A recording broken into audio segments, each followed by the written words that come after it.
Hey everybody, welcome back to the Headway Podcast. I'm Shane, your host, and joining me is co-host Rachel. Hey everyone! Last time we explored the complexities of fatigue and sleep. Today we're delving into the challenged terrain of anger, irritability and mood swings. Emotions are a part of our lives, but sometimes they can become very overwhelming, leading to anger, being irritable and having mood swings.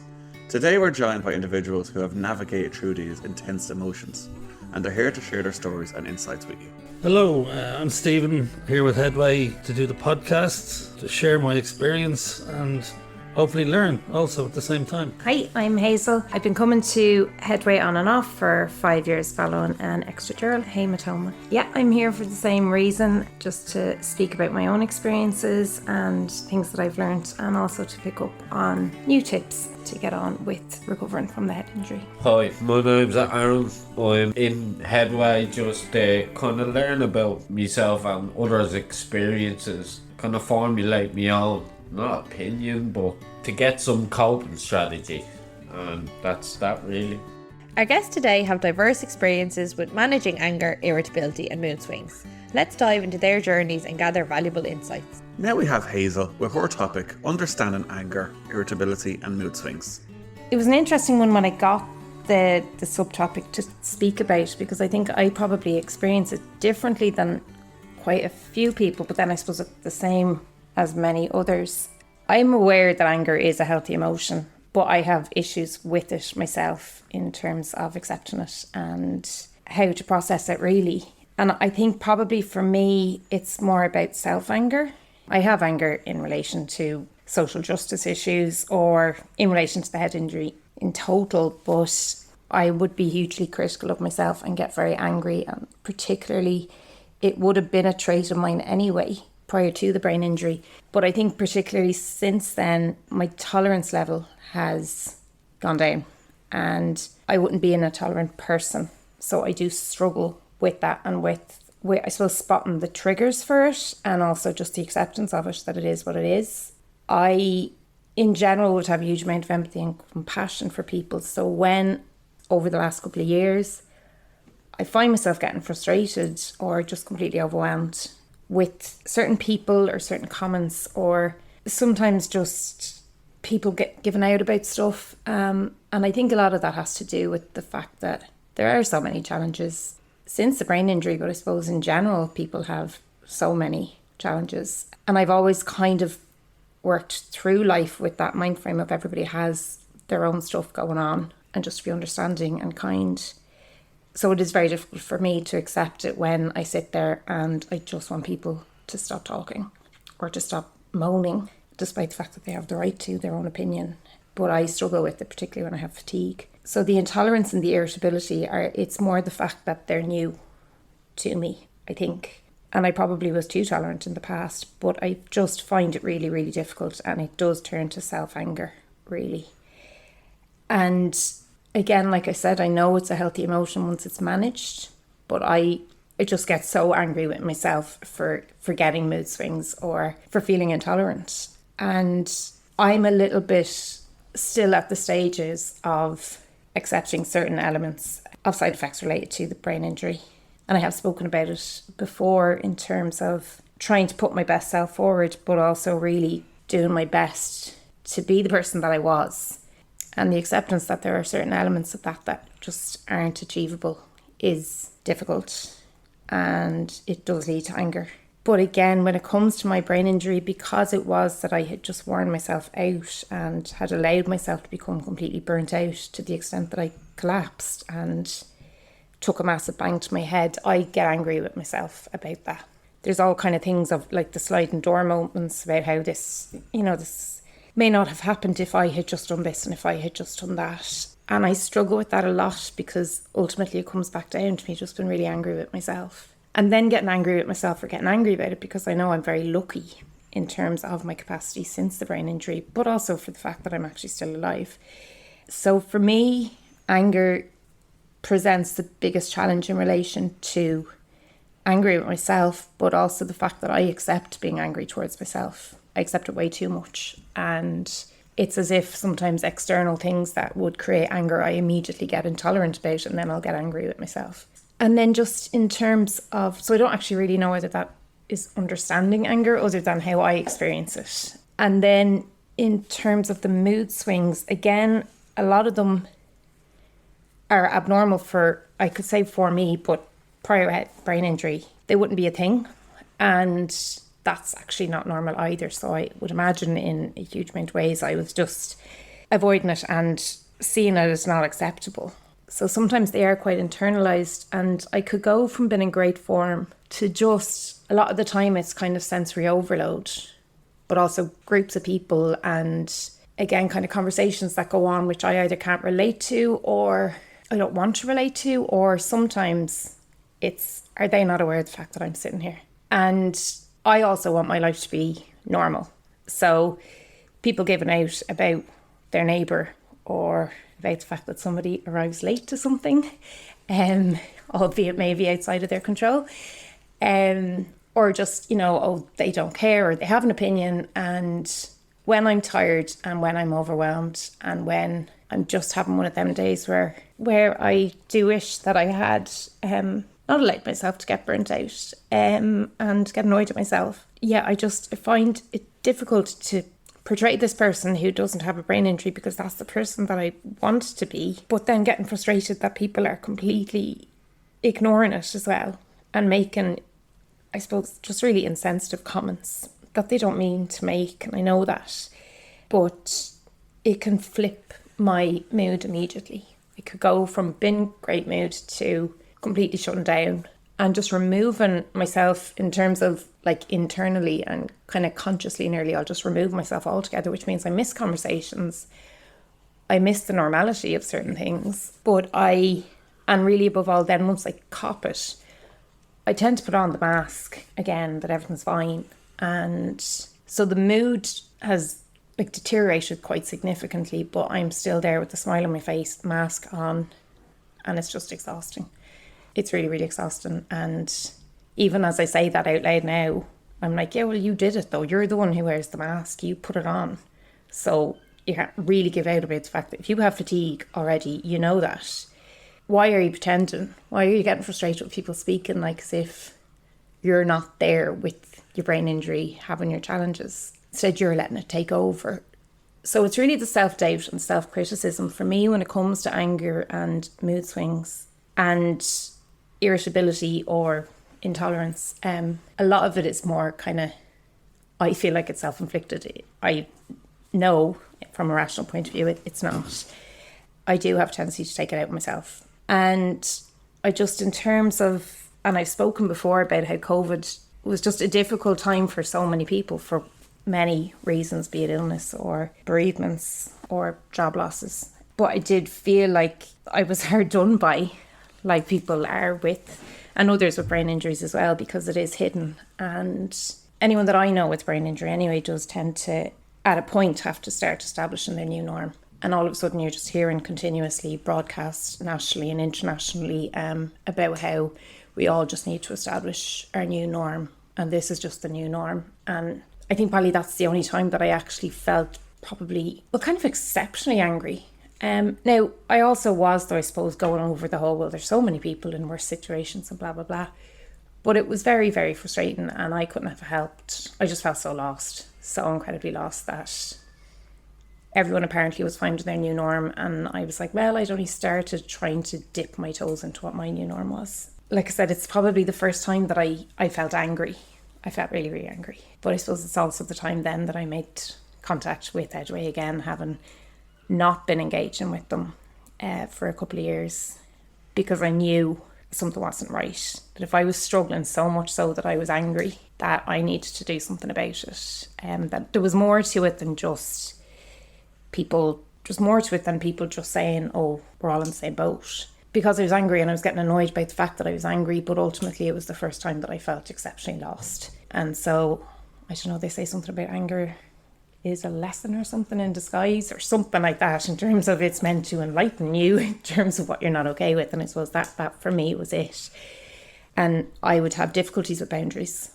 So I suppose in terms of my irritability or getting overwhelmed or being intolerant, again, it's very much kept inside me in whatever way I can kind of talk myself around it by blaming myself for it. I do need to work on boundaries, not only just to not have myself in positions where I am getting irritable, which might be caused by fatigue or by being oversensory or just forgetting. I think I probably need to just either recognise my boundaries before and learn to say no, I suppose. And I think there's quite a lot of work to be done on just... There's certain things where I don't have an excuse for it. I remember my friend once, he was horribly hungover and arrived into class late and he got pulled out from it. And the lecturer was all set to have an absolute massive go at him. And he just said, I was out late last night, I drank way too much, I'm incredibly hungover and I'm sorry. And then he just said, it's not an excuse, but it is the reason. And the lecturer, who had been full set, ready to go hell for leather at him, just said, okay, well, I appreciate your honesty. Don't let it happen again, blah, blah, blah. But I remember just that term of, it's not an excuse, but it is the reason. And I sometimes struggle with that with the head injury because I don't want to accept that it might be the reason behind certain things. But at the same time, it often is. And sometimes it's not an excuse. Other times it's the reason. And just to kind of be more compassionate with myself about that. But yeah, I think there is quite a lot of work for me still to do on accepting the irritability, a healthy level of anger when necessary, I suppose. And mood swings are just mood swings. Can I ask you, Hazel? Yeah. You said people say stuff that anger you. Is it in relation to your head injury or your brain injury? Directly? No, nobody would ever say anything directly. That's the thing. They don't mean harm. Yeah. You're just taking it up. Yeah, I could do. Yeah, a lot of it is because probably... it is, in my experience, everything to forget it. That you had a brain injury, and it's just forgotten about. It's because it's not visible, and that's a sort of it's not intentional on their part. If you know what I mean. No. Yeah. That's what I find. I became extremely argumentative after my head injury. Yeah. And we just argue with everybody about everything, and that wasn't me. But I think it's a common enough sort of trait from brain injuries. Yeah. And over time, that very argumentative person learned to stop being argumentative. But I would have maybe an anger and frustration and irritability inside. Yeah. I probably wouldn't vocalise it anymore, you know. But I would blow off a bit of steam and have mood swings. And were you angry before? No. No? I see, this is what I'm saying about how it's a healthy emotion once it's managed. And no, it's not. It's always something that I deemed unacceptable. And I don't know why. I don't know where it came from. So that's why it's difficult for me to accept it. But also maybe it's an element of the fact that I'm not assertive enough, I think. There's a difference between, I suppose, aggressiveness and assertiveness. And I'm not really there yet. Yeah, I suppose I just let it bubble up. You mentioned as well, sometimes the anger, we have a right to be angry. Yeah. And sometimes you're not sure it's because of my brain injury or I just have a right to be angry. To get that. I also have learned behaviour of anger. Okay. And not expressing. So, I'm saying to myself, now, is this just me acting out my learned behaviour? Or is it because of the accident? Or are I just right to be angry? But it can get out of hand sometimes. And regardless, communication is it's a solution to an awful lot of things. My partner probably knows better than most because she lives with me. She has highlighted my brain injury because I was living on my own for so many years and just thought, it's all my package, this is who I am. And she sort of has highlighted, no, this is you have a brain injury, an acquired brain injury, and blah, blah, blah. But we used to live together about 30 years ago. Okay. And for a year and a half, maybe 2. And that was pretty soon after my accident. She said to me a long time, well, that song by the Eurythmics, Walking on Broken Glass, she said, that's what it was like living with me. Yeah. Which kind of sums up what it can be like for other people having to live with us. Because it's easy to feel sorry for ourselves and angry. It's also not easy for the people that are living with you. That's what I'm sort of coming to terms with now, you know? Yeah. I have mood swings.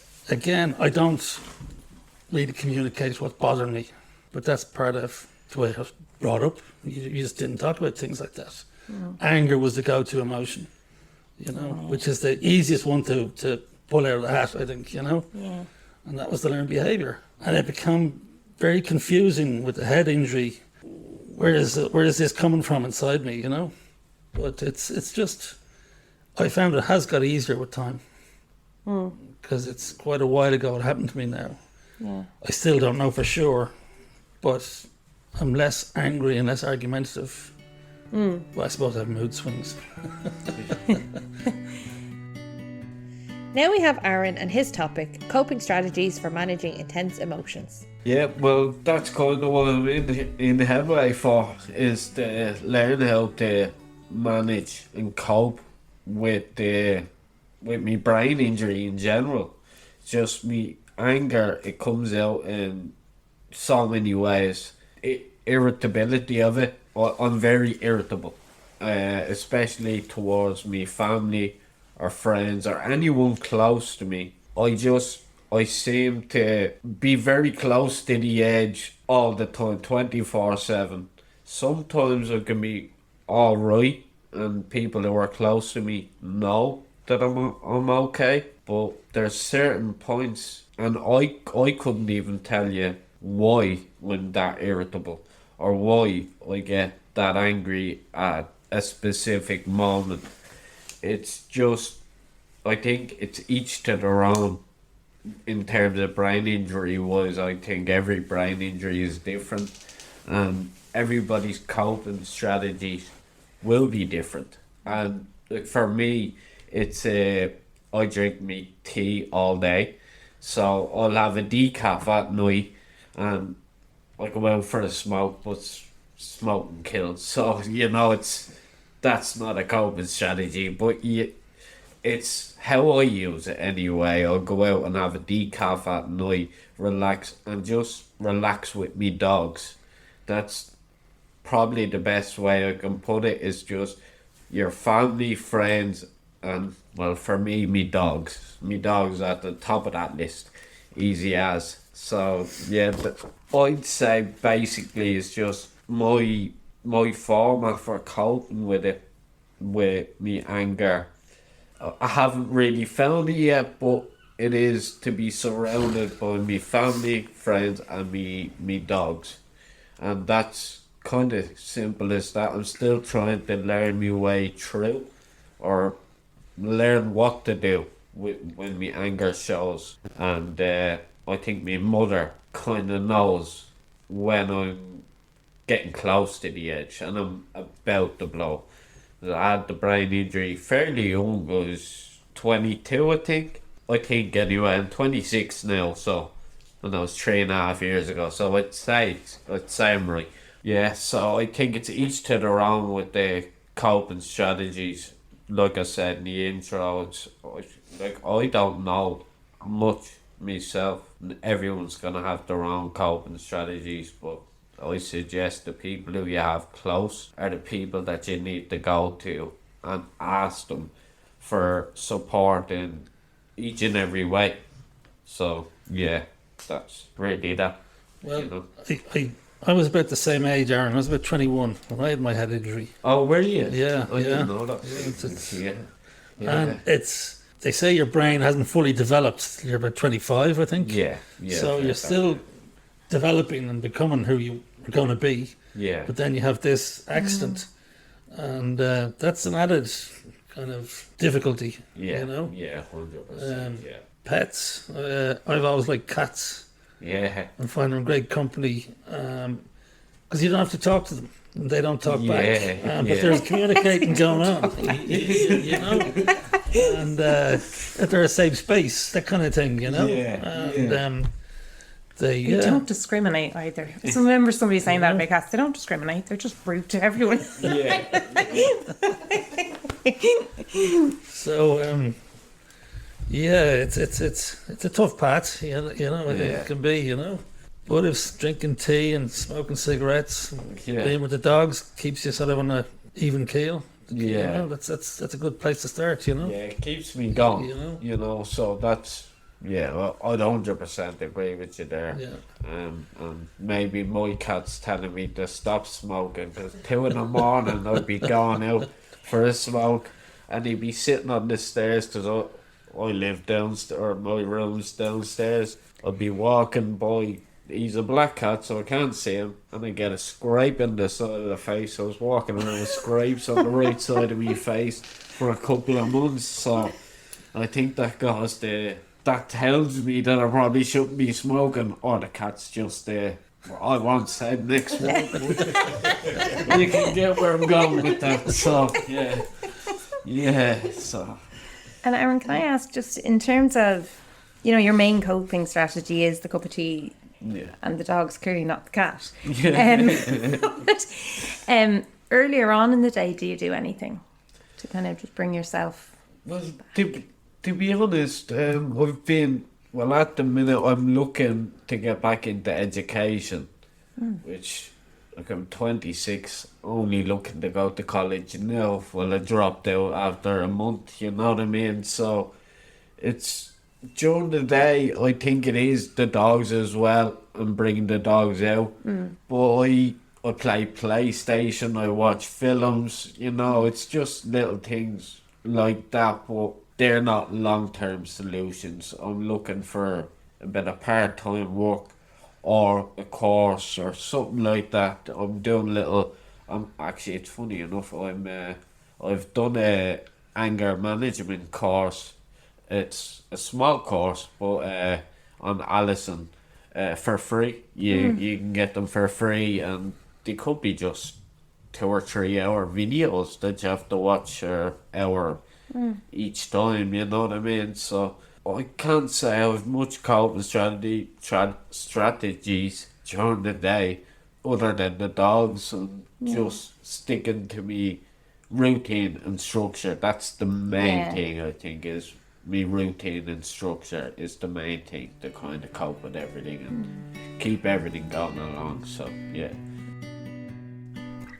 And now we have Stephen and his topic, the impact of anger and mood swings on relationships. Hello. Relationships. It's always a big challenge. With or without a brain injury, maybe. I would say I was sort of a fairly shy, quiet person before I had a head injury. Right throughout relatively, but sort of maybe social anxiety and just a bit shy. And then after the brain injury, I came out I'll argue every point under the sun with people. Yeah, combative, but still had that sort of inner shyness, but the anger was sort of creeping out. My family, we were probably never great talkers and communicators anyway. And to be honest, it was never discussed. The head injury thing was just never really talked about. Yeah, it was just, to this day, it's just, it's not talked about. It's a strange thing, Now, they would have seen the change in me, but, talking wasn't the strong point in that family, and that's sort of how it manifested. Yeah. And that may be sort of why my current relationship issues with my partner, it's similar. I don't express what's going on in my head, the mood swings, my anger. It's I'd say it's gotten better and over time, but I lived on my own for many years because I found it easier. Just have my own space, doing my own thing, and leave me alone. So it was my attitude, and for many years. Blockade yourself. And not communicating, not letting people in, all that sort of stuff, Yeah, you have your wall up. For sure.